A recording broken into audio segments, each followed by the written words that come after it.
C'est un Éden, un jardin remarquable et une roseraie bicentenaire.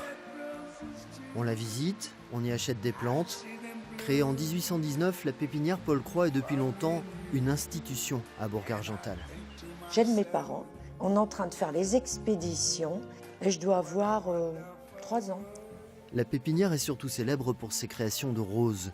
Troisième génération de propriétaires, Dominique revendique des racines végétales. Pour elle, cette fleur délicate aura toujours le parfum de l'enfance. On dit on est piqué par quelque chose. J'étais vraiment piquée à la rose. Je me souviens d'être dans les bras de ma maman et d'avoir été piquée par une rose. Mes premières larmes, mais des larmes de joie.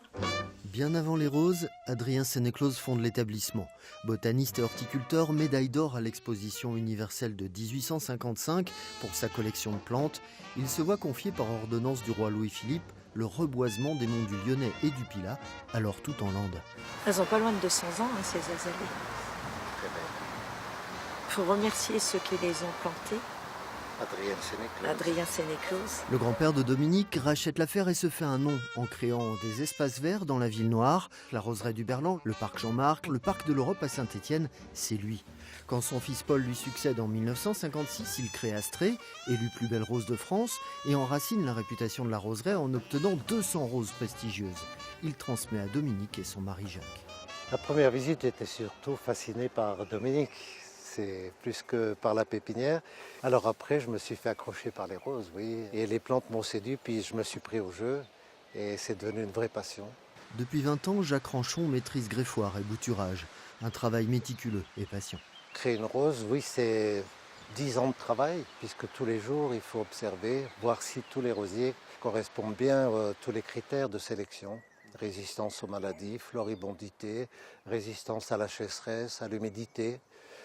Parfum éventuellement, beauté des fleurs, du feuillage. Aux nombreux visiteurs, la magie des créations florales, aux obtenteurs, la charge d'un domaine bicentenaire. C'est un gros labeur.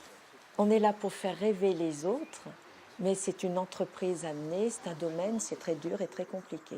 Il faut constamment reprendre le sujet, s'améliorer, créer des événements et faire parler de soi pour justement captiver le public et partager notre passion. L'anniversaire de la pépinière sera célébré avec 2000 invités et une centaine d'artistes le samedi 25 mai. L'occasion de baptiser la toute dernière rose obtenue par Dominique Croix. Son nom en forme de déclaration semble comme la pépinière traverser les siècles. Elle s'appelle Je t'aime. Voilà, il est temps de quitter ce jardin d'Éden, mais le 19-20 continue. Bonne soirée sur France 3.